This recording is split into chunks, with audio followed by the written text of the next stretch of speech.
Kiranya Kau sendiri penyuluh jalanku, supaya ku yakini tujuan janji-Mu.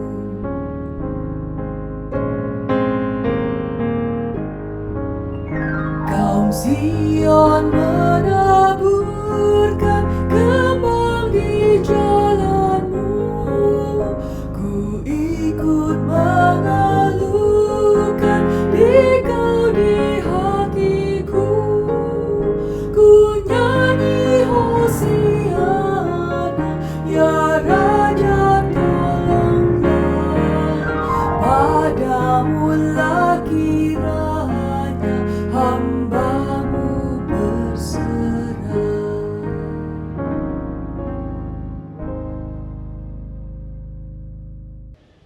Ibadah ini berlangsung di dalam nama Bapa, Putra, dan Roh Kudus.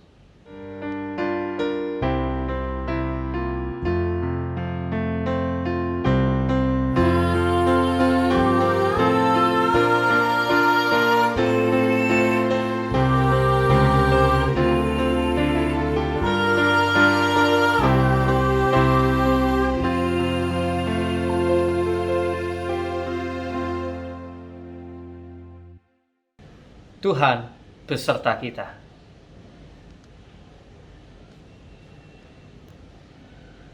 Hari ini kita bersama-sama akan menghayati apa yang dihayati oleh Yohanes Pembaptis ketika dia mengatakan bahwa bukan aku tetapi dia, seperti yang tersirat dan tersurat di dalam Yohanes 1 ayat 20 ketika ditanya, "Siapakah engkau?" Yang mengaku dan tidak berdusta, katanya, "Aku bukan Mesias." Mari kini kita mengakui dosa dan kelemahan-kelemahan kita. Ya Tuhan, seringkali kami mengakui apa yang seharusnya bukan kami. Ketika terpandang atau dipandang orang berjasa, padahal itu bukan kami, kadang kami suka nunut. Kami berdiam saja. Kami tidak mengatakan yang sejujurnya bahwa bukanlah karena kami. Karena hampir semua, bahkan semua hal yang kami buat yang indah, yang mulia, yang berguna, sebetulnya bukanlah karya kami. Tetapi semuanya adalah hanya karya-Mu melalui diri kami. Ampuni kami Tuhan, jika kami suka sok-sokan. Kami merasa bahwa kami melakukan semuanya. Kiranya Tuhan menerima segala pengakuan dosa kami. Amin. Berita anugerah diambil dari Yohanes 1 ayat yang pertama. Pada mulanya adalah firman, dan firman itu bersama-sama dengan Allah, dan firman itu adalah Allah. Ya, pada mulanya bersama-sama dengan Allah, segala sesuatu dijadikan oleh Dia, dan tanpa Dia tidak ada suatu pun yang telah jadi dari segala yang telah dijadikan. Dalam Dia ada hidup, dan hidup itu adalah terang manusia. Demikianlah berita anugerah dari Tuhan.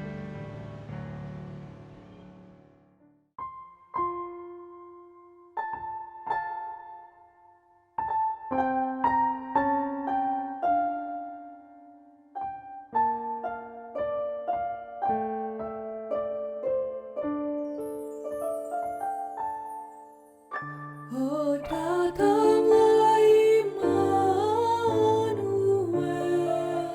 tebus umat-Mu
Sinai bersoraklah, hai Israel, menyambut Sang Immanuel.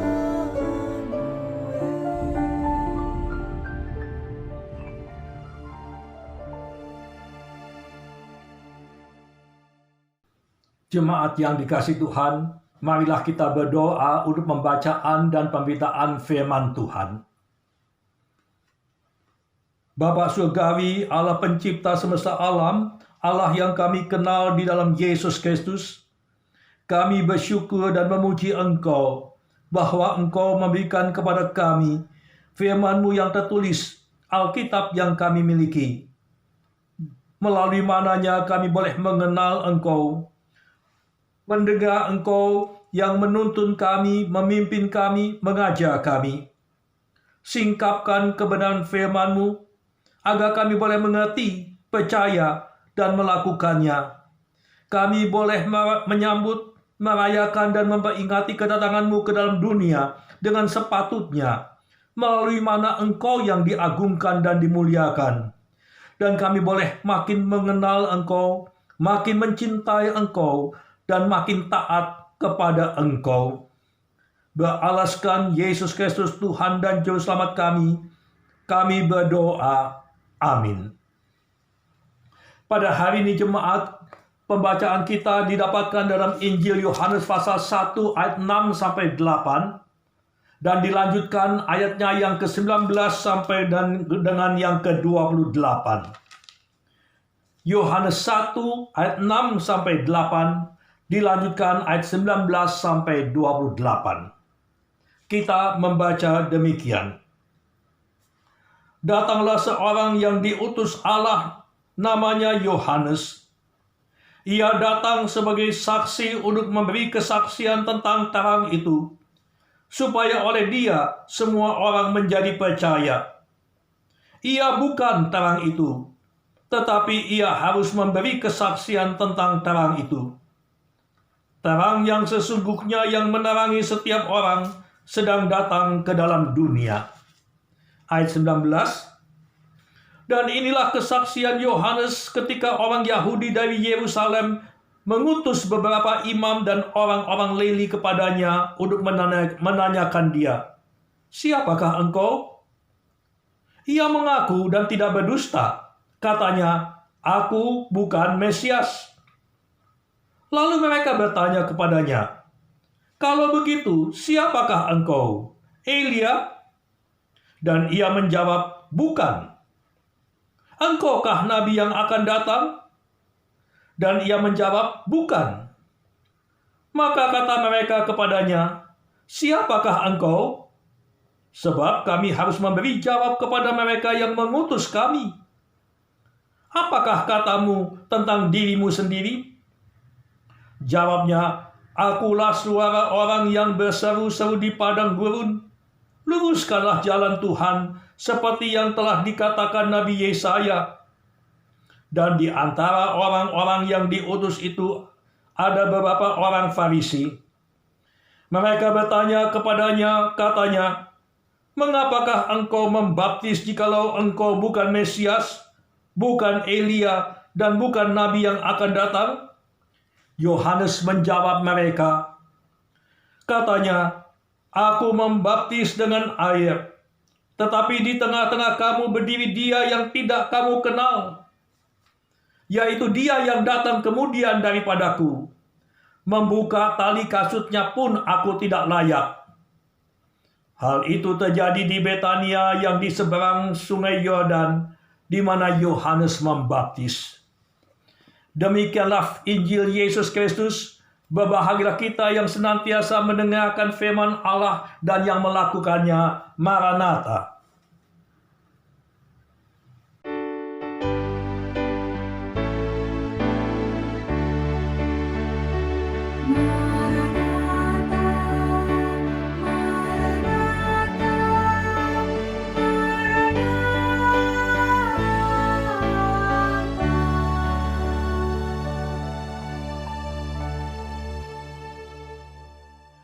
Jemaat yang dikasihi Tuhan, sekarang ini kita hidup di tengah-tengah zaman di mana perkembangan dan kemajuan ilmu, pengetahuan, dan teknologi sangat mengagumkan. Apa yang dahulunya merupakan suatu misteri, sekarang dapat terungkap. Ada daerah yang dahulu dipandang angker, keramat. Tidak setiap orang dan tidak sembarang orang boleh masuk ke daerah tersebut. Dan apabila ada yang nekat masuk ke daerah tersebut dan tinggal di sana, maka yang bersangkutan akan terkena bala, ditimpa penyakit yang mengerikan, bahkan mendatangkan kematian. Nah, penelitian yang dilakukan menemukan bahwa ternyata tempat itu mengandung uranium, bahan radioaktif yang berbahaya bagi manusia. Apa yang dahulu ditakuti manusia, sekarang tidak perlu ditakuti. Penyakit-penyakit difteri, tetanus, TBC, malaria, yang di masa-masa lampau merupakan penyakit-penyakit yang menakutkan dan mematikan, sekarang tidak lagi ditakuti. Sudah ditemukan penangkalnya, obatnya. Orang yang menderita penyakit-penyakit tersebut dapat disembuhkan. Apa yang dahulu nampaknya tidak mungkin, sekarang mungkin. Angkasa luar mulai dapat ditaklukkan oleh manusia. Benar jemaat bahwa kita belum dapat mencegah datangnya badai, gelombang tsunami, gempa bumi, letusan gunung berapi, dan bencana alam lainnya. Akan tetapi, teknologi telah menolong kita untuk mampu mendeteksi sedini mungkin kemungkinan kedatangan bencana alam tersebut. Sehingga kita dapat bersiap-siap menghindar dari bencana. Dan semua itu terjadi berkat ilmu pengetahuan dan teknologi. Kemajuan-kemajuan ilmu pengetahuan dan teknologi jemaat menjadikan hidup kita di dunia ini lebih nyaman dan lebih aman, lebih mudah ketimbang pada zaman nenek moyang kita. Namun di pihak lain, tanpa disadari, kemajuan-kemajuan ilmu pengetahuan dan teknologi mengakibatkan manusia modern dihinggapi penyakit yang saya sebutkan sebagai Mesias kompleks, mental juru selamat. Ilmu pengetahuan dan teknologi telah membuka kesempatan dan kemungkinan yang seolah-olah tanpa batas bagi manusia. Bagi ilmu pengetahuan dan teknologi nampaknya tidak ada yang tidak mungkin. Kata-kata tidak bisa, tidak mungkin, tidak sanggup, tidak laku dalam kamus manusia modern. Bagi manusia modern tidak ada yang tidak bisa. Tidak ada yang tidak mungkin. Semua bisa, semua mungkin. Asalkan manusia mau berusaha. Dan pikiran semacam itu ditanamkan oleh orang tua kita, oleh guru kita, para pendidik. Ayo berjuang, pasti bisa. Jangan kecewakan orang tuamu. Jangan bikin malu alma matermu. Kami mengandalkan engkau. Kita diajarkan untuk berpikir positif dan berprestasi. Berkompetisi untuk menjadi yang terbaik. Dilatih efektivitas dan efisiensi. Kita dicetak untuk menjadi manusia yang bertanggung jawab. Dalam artian bertanggung jawab untuk berjuang, berusaha untuk meraih sukses. Sukses dalam artian keberhasilan duniawi, kebendaan, menjadi pemimpin, menjadi juara, ekonomi kuat, menikmati semua yang dijajakan oleh dunia, dan bukan sekedar penonton iklan-iklan belaka. Dan bila semua itu tidak terjadi dalam hidup kita, kita tidak mendapatkan dan menikmatinya, kita merasa gagal. Kita merasa diri kita tidak berarti. Kita manusia modern. Juga orang Kristen modern didorong untuk menjadi juru selamat. Kita alergi dengan kata gagal, biasa, dan pengertian tidak istimewa. Kita akan melakukan apapun juga dan rela mengorbankan apapun juga agar kita tidak mengecewakan, tidak memalukan, agar kita tidak biasa-biasa saja. Tinggal dan bekerja di kota besar, di Jakarta, Surabaya, Singapura, Hong Kong. Bukan di Bondowoso, di Pacitan, di Gurah, di Pasuruan, di Tuban. Berbakti di gedung gereja yang besar dan megah, yang jumlah anggotanya terus-menerus meningkat. Acara dan kegiatan gereja yang wah, penuh glamour. Itulah yang kita kejar pada masa kini. Tetapi jemaat, berhati-hatilah. Karena apabila kita tidak kritis, Mesias kompleks atau mental juru selamat dapat mendatangkan malapetaka, membinasakan. Dapat membuat Anda menderita insomnia, sulit atau tidak bisa tidur. Karena terlalu memikirkan situasi masalah yang di luar kendali Anda. Anda akan menderita stres, depresi, bahkan dapat membawa Anda masuk ke dalam rumah sakit jiwa sebagai pasien. Seorang mahasiswa jemaat gagal dalam salah satu mata kuliah. Ia gagal karena ia terlambat membaca perubahan jadwal ujian. Sebenarnya itu bukan salahnya dia. Karena pengumuman perubahan jadwal tersebut sangat-sangat mendadak. Namun, kegagalan tersebut bagi si mahasiswa merupakan pukulan baginya. Pukulan yang mematikan. Kenapa? Karena sejak di SD sampai SMA, ia selalu juara kelas. Dan selama menjadi mahasiswa, dia selalu berprestasi. Keluarganya, orang-orang di sekitarnya, teman-temannya, juga dirinya sendiri melihat dirinya sebagai orang yang berprestasi, orang yang berhasil. Jadi ketika dia gagal dalam salah satu mata kuliah itu, kegagalan tersebut bagi dia merupakan hal yang memalukan, yang tidak bisa dia terima. Ia mengalami depresi berat, sampai-sampai perlu mendapatkan perawatan dokter. Mental juru selamat, Mesias kompleks. Seorang anak SD bunuh diri oleh karena orang tuanya yang ekonomi lemah tidak sanggup membelikan dia HP.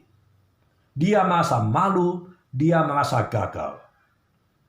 Seorang siswa SMA mogok sekolah karena merasa malu mesti bersepeda ke sekolah. Sedangkan kawan-kawannya naik sepeda motor. Oleh karena itu jemaat, marilah kita belajar dari Yohanes Pembaptis. Yohanes Pembaptis adalah seorang pengkhotbah karismatik yang sangat populer, berpengaruh. Seorang nabi yang penuh dengan kuasa. Ia berani menegur dosa banyak orang, termasuk Raja Herodes yang waktu itu berkuasa. Akibatnya ia dijebloskan ke dalam penjara. Kemanapun Yohanes pergi berkhotbah, berduyun-duyun orang datang untuk mendengarkan dia dan dibaptis oleh dia. Dengan kepopuleran yang demikian jemaat, mudah bagi Yohanes Pembaptis melihat dirinya sebagai pemeran utama. Mudah bagi dirinya untuk mengaku bahwa dirinya adalah Mesias. Namun Yohanes Pembaptis tetap sadar akan posisi dan perannya di hadapan Tuhan maupun di hadapan orang-orang lain. Ia tidak mengklaim pujian dan kehormatan bagi dirinya sendiri. Ia menunjuk kepada Sang Mesias yang sebenarnya, Yesus Kristus.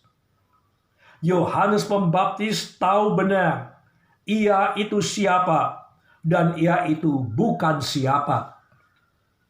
Betapa besarnya pun kuasa dan pengaruh yang dimilikinya, yang mampu membuat banyak orang bertobat dan memberi diri dibaptis olehnya. Yohanes tetap sadar. Ia tidak lebih besar, tidak lebih tinggi ketimbang Yesus Kristus. Ketika beberapa imam, orang Lewi, dan orang-orang Farisi datang mempertanyakan identitas dan otoritas yang ia punya untuk membaptis, Yohanes tidak berdusta. Dengan jujur ia menjawab, "Aku bukan Mesias. Aku bukan Elia atau Nabi itu. Akulah suara orang yang berseru-seru di padang gurun, luruskanlah jalan Tuhan." Yohanes sadar siapa dirinya dan apa yang menjadi tugas pengutusannya. Yohanes tahu ia itu siapa dan ia itu bukan siapa.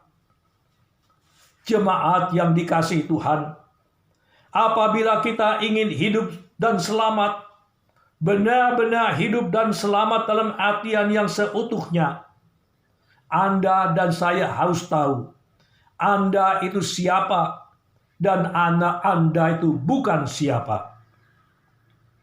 Sebagai orang beriman, apabila Anda ingin benar-benar mengenal Yesus Kristus dan menikmati keselamatan yang Ia bawa, Anda dan saya perlu tahu dengan jelas kita ini bukan siapa. Kita bukan Mesias. Kita bukan Juru Selamat. Hanya bila kita menyadari dan bersedia mengakui dan menerima adanya kuasa yang jauh lebih besar dari diri kita dan ketergantungan kita kepadanya, Allah Bapa yang Maha Kuasa, Khalik langit dan bumi, serta mengakui butuhnya kita akan anugerah dan cinta kasih-Nya. Hanya demikian, kita benar-benar boleh hidup bahagia dan selamat. Apabila kita tidak melihat posisi dan kedudukan kita di dalam relasi kita dengan Allah dan dengan Yesus Kristus dan dengan sesama kita, maka kita hanya melihat kemampuan-kemampuan kita. Kita akan mulai berpikir bahwa kita bisa melakukan semua, mencapai semua dengan kepandaian, pengetahuan, dan kekuatan kita sendiri. Kita merasa, bahkan kita percaya bahwa kita tidak memerlukan Tuhan dan pengajarannya lagi. Dalam suatu latihan kepemimpinan Kristen, jemaat, seorang pembicara antara lain berkata, apabila kita ingin sesuatu terjadi, maka hal itu tergantung pada diri kita sendiri. Nah, seorang peserta, seorang Kristen bertanya, kalau begitu, di mana peran dan tempat Tuhan Yesus? Si pembicara menjawab, kalau kita sudah tahu bahwa pil influenza bisa menyembuhkan flu, untuk apa kita berdoa untuk penyakit tersebut? Anda lihat, kita menyingkirkan Tuhan. Kita menjadi dan berlaku bagaikan Tuhan-Tuhan kecil. Kita menghancurkan lingkungan hidup. Kita mengabaikan batas-batas etika dan moralitas, baik dalam penerapan ilmu pengetahuan dan teknologi, maupun dalam kehidupan bersama, dalam relasi kita. Kita menyalahgunakan tubuh dan pikiran kita. Berapa banyak orang Kristen, hamba-hamba Tuhan yang tidak tahu diri, yang tidak tahu tempatnya dalam relasi dengan Tuhan Yesus. Begitu mudahnya orang Kristen bersaksi tentang wahyu dan penglihatan yang diterimanya, nubuatan-nubuatan yang diperolehnya, bertemu dengan Tuhan Yesus, diangkat masuk ke surga, dan semua dikatakan dan disaksikan sebagai sesuatu yang sudah final dan mutlak harus dipercaya, tanpa sedia dicek dan di-recheck. Kita lupa kita ini siapa, dan kita ini bukan siapa. Selama kita merasa sanggup, merasa mampu, sulit untuk tidak berusaha menjadi juru selamat. Tidak mudah untuk kita melepas Mesias kompleks itu. Selama kita bertekad mengandalkan kekuatan, potensi, kepandaian kita, sesungguhnya kita telah meninggalkan Tuhan kita. Jangan salah mengerti jemaat. Bukan maksud saya untuk mengatakan bahwa ilmu pengetahuan dan teknologi itu tidak baik. Bahwa kita tidak perlu bekerja keras, berusaha meraih keberhasilan, berpikir positif, tidak perlu berdoa, tidak perlu beribadah. Bukan begitu. Potensi, bakat, kepandaian, itu semua adalah anugerah Allah bagi kita. Demikian juga dengan ilmu pengetahuan dan teknologi. Sebagai anugerah Allah, ia adalah karya manusia yang patut disambut secara positif. Tetapi bahayanya terletak di dalam hal ketika kita mulai berpikir bahwa kita bisa melakukan semua dan segala sesuatu dengan cara dan pemikiran kita sendiri. Kita dipanggil untuk berpikir, membuat rencana, bekerja, berusaha dengan sikap mental mengandalkan dan menaklukkan diri ke bawah kuasa Tuhan. Dia yang punya kata akhir. Ada batas kekuatan dan kemampuan manusia. Ada batas untuk usaha-usaha manusia. Di dalam Amsal Shalom pasal 3 ayat 5 kita membaca, percayalah kepada Tuhan dengan segenap hatimu dan janganlah bersandar kepada pengertianmu sendiri. Jangan bersandar, jangan mengandalkan. Betapa majunya ilmu pengetahuan dan teknologi. Betapa banyaknya juga kemajuan-kemajuan yang telah diraih oleh manusia. Terlepas segala upaya dan perjuangan manusia, tetap ada batas yang tidak dapat dilampaui oleh manusia. Dan bila kita melanggar batas tersebut, kita bersandar dan mengandalkan kemampuan kita, pengetahuan dan kepandaian kita, sumber-sumber yang ada pada kita, maka kita akan menuju pada malapetaka dan bencana. Sepasang suami istri mempunyai anak tunggal, anak laki-laki. Oleh karenanya mereka sangat menyayangi si anak ini. Sejak taman kanak-kanak sampai SD, si suami istri senantiasa membantu si anak di dalam pelajaran sekolahnya. Membantu membelikan bahan-bahan prakarya, membuat prakarya yang menjadi tugas, membantu membuatkan pekerjaan rumah yang menjadi tugas sekolah, dan lain sebagainya. Dan mereka mampu, karena mereka ada sarjana-sarjana, baik suami, baik istri. Guru, sanak keluarga, teman-teman mengingatkan suami istri, jangan begitu. Jangan lakukan hal tersebut. Didik anakmu untuk bisa mandiri. Tapi si suami istri berkilah, dia nggak bisa. Pekerjaan rumah begitu banyak, kita mesti membantu, kalau tidak selesai. Ketika si anak lulus SD, masuk SMP dan SMA, orang tua melanjutkan terus membantu anak-anaknya dalam pelajaran sekolahnya. Ketika si anak lulus SMA, masuk perguruan tinggi, maka kemampuan kedua orang tua untuk membantu si anak dalam pelajarannya tiba pada batasnya. Mereka tidak lagi sanggup mendampingi, membantu si anak. Nah, akibatnya karena si anak tidak pernah dididik untuk mandiri, dia tidak mampu mengatur diri, tidak mampu berusaha bekerja sendiri. Dia gagal, pindah ke fakultas yang lain, gagal, pindah dari satu fakultas ke fakultas yang lain, dia pindah dan pindah-pindah dan mengalami kegagalan demi kegagalan. Mesiah kompleks, mental juru selamat, hati-hati.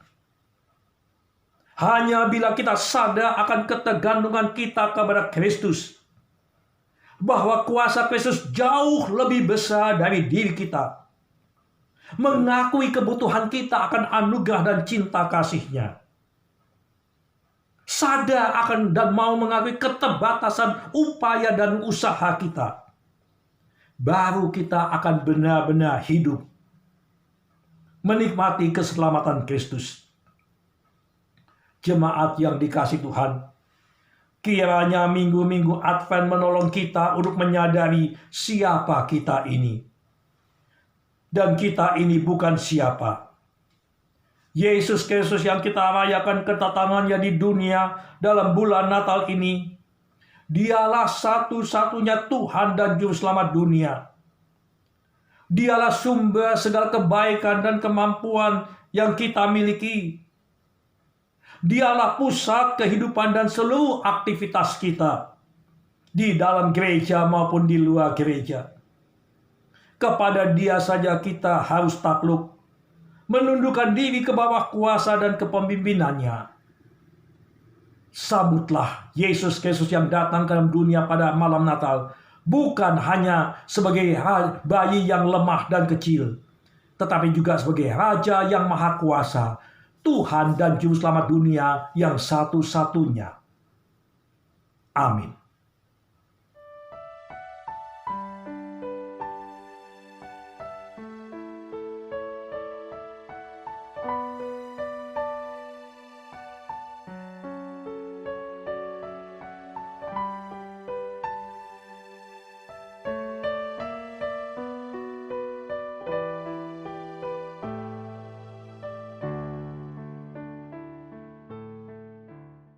Bapak Ibu sekalian, dengan bangkit berdiri, mari kita ikrarkan iman rasuli kita bersama dengan seluruh orang percaya di segala abad dan di semua tempat.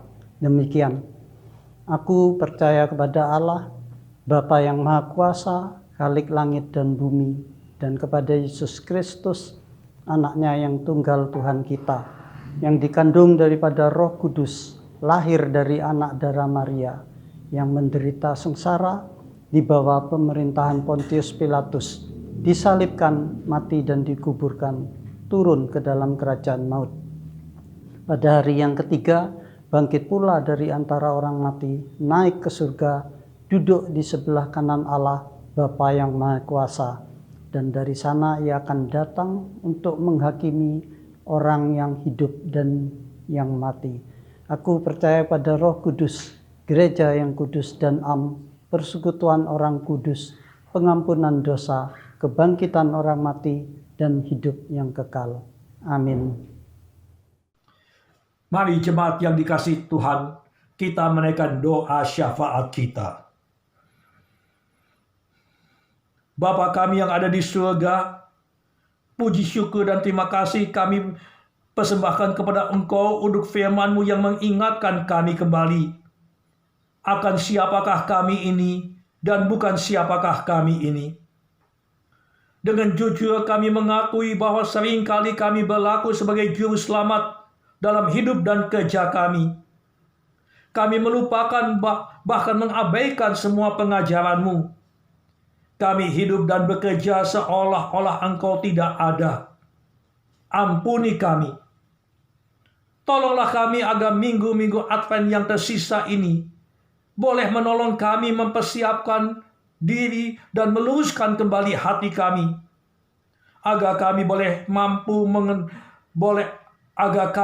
dan mampu mengenali kembali kehadiran-Mu, karya-Mu dalam hidup kami sehari-hari, dan menanggapinya sebagaimana semestinya. Tolonglah kami agar kami menjadikan Engkau benar-benar Tuhan dan Juru Selamat kami. Lepaskan kami dari godaan untuk berlaku sebagai juru selamat dalam kehidupan dan pekerjaan kami. Kami berdoa untuk jemaat-jemaat-Mu, teristimewa mereka di dalam wilayah-wilayah. Kiranya dalam persiapan-persiapan mereka menyambut dan merayakan Natal, Engkau memperlengkapi mereka dengan kuasa dan cinta kasih dan hikmat-Mu. Engkau tahu Tuhan, tidak mudah bagi mereka untuk merayakan Natal secara online. Tidak mudah bagi jemaat-Mu untuk beribadah dan merayakan Natal tanpa bertemu satu dengan yang lainnya. Tetapi kiranya kuasa dan cinta kasih-Mu yang menolong mereka. Limpahkan semangat, sukacita, dan kebersamaan. Kiranya Natal tahun ini dapat mereka sambut dan peringati tetap dalam sukacita dan kebersamaan. Kami berdoa Tuhan, untuk jemaat-jemaat-Mu maupun anak-anak-Mu, mereka-mereka yang dalam masa pandemi ini mengalami masalah dalam kehidupan sehari-hari, dalam hal keuangan, pekerjaan, ekonomi, studi, dalam relasi, dalam rumah tangga. Engkau sumber kehidupan kami. Daripadamu berasal semua berkat. Turun tanganlah, curahkan berkat-berkat surgawi kepada mereka, memberikan semua yang mereka perlukan. Kami berdoa untuk pemerintah kami, aparat keamanan dan para dokter, perawat dan mereka-mereka yang terlibat dalam mengatasi pandemi ini. Sertai mereka, lindungi mereka, limpahkanlah kepandaian, kebijaksanaan, ketelitian, agar mereka boleh jadi alat dalam tanganmu membawa kesembuhan. Tolonglah masyarakat kami, agar mereka bersedia taat pada pengarahan dan peraturan demi kehidupan mereka. Kami berdoa untuk pilkada yang akan diadakan di beberapa kota dan wilayah. Terima kasih bahwa semua itu boleh terjadi. Berilah kami pemimpin-pemimpin yang takut akan Allah, yang adil, yang jujur, yang boleh membawa pertumbuhan dan kemajuan. Tolonglah agar pilkada ini tidak menyebabkan terjadinya klaster-klaster baru. Karena semua ini kami mohonkan beralaskan doa yang Engkau ajarkan kepada kami. Bapa kami yang ada di surga, dikuduskanlah namamu, datanglah kerajaanmu, jadilah kehendak-Mu di bumi seperti di surga. Beri pada kami pada hari ini makanan kami yang secukupnya, dan ampuni kami akan kesalahan kami, seperti kami mengampuni orang yang bersalah pada kami.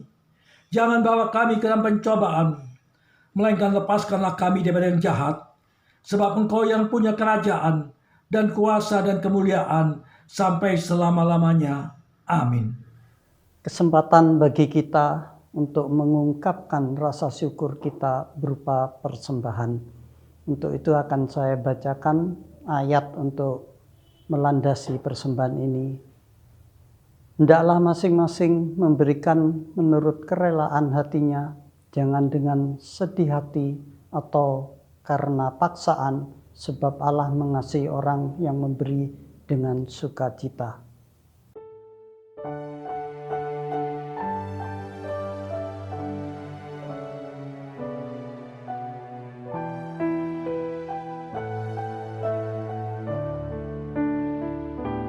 Sudahkah yang terbaik ku berikan kepada Yesus Tuhanku? Besar pengorbanannya di Kalvari, diharapnya terbaik dariku. Berapa yang terhilang telah ku cari, dan ku lepaskan yang terbelenggu. Sudahkah yang terbaik ku berikan kepada Yesus Tuhanku?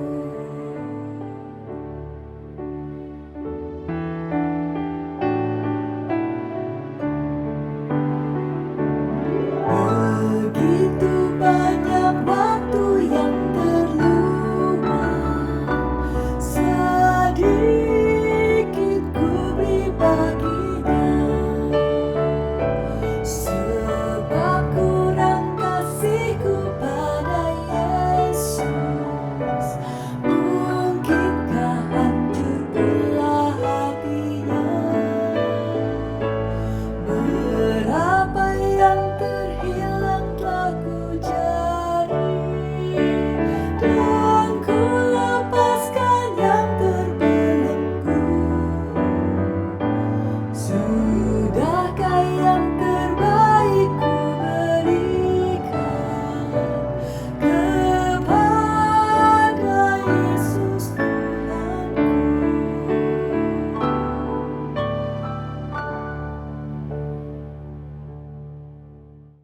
Dengan bangkit berdiri, mari kita berdoa. Ya Bapa kami yang di surga, terima kasih Tuhan karena kami telah diberi kesempatan untuk mengungkapkan rasa syukur kita berupa persembahan. Berkatilah persembahan ini agar menjadi berkat bagi kemuliaan. Berilah kebijaksanaan kepada majelis jemaat yang mengelola persembahan ini Tuhan. Terima kasih Tuhan, doa yang tidak sempurna ini kami serahkan ke dalam tangan-Mu demi nama Yesus Kristus, Juru Selamat kami yang hidup. Amin.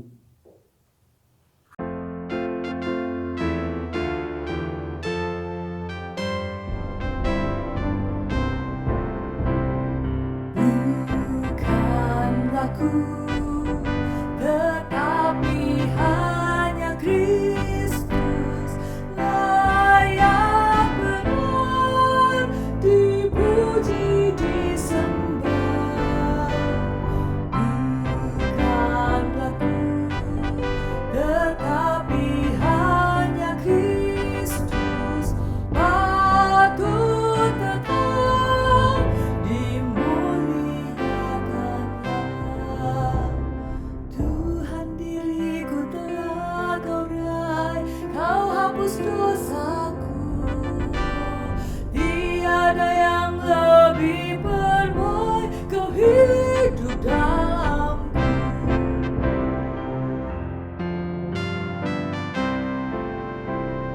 Bukanlah ku, tetapi hanya Kristus dalam segala perilaku hidupku. Bukanlah ku, tetapi hanya Kristus dalam segala ucapan tingkahku. Tuhan, diriku telah Kau raih, Kau hapus dosaku. Tiada yang lebih permai, Kau hidup dalamku.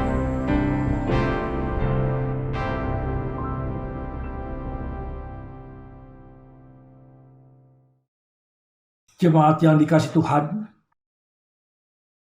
pulanglah dengan selamat di dalam berkat dan kasih setia pertolongan Tuhan.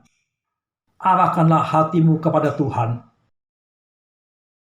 Terpujilah Tuhan. Maka kiranya berkat Allah kekekalan yang telah datang dalam Yesus Kristus hinggap dan di atas kamu sekalian, di atas ibadahmu dan di atas pekerjaanmu. Terangnya membimbing, hadirnya menguatkan, kasihnya menyatukan, kini dan selama-lamanya. Amin.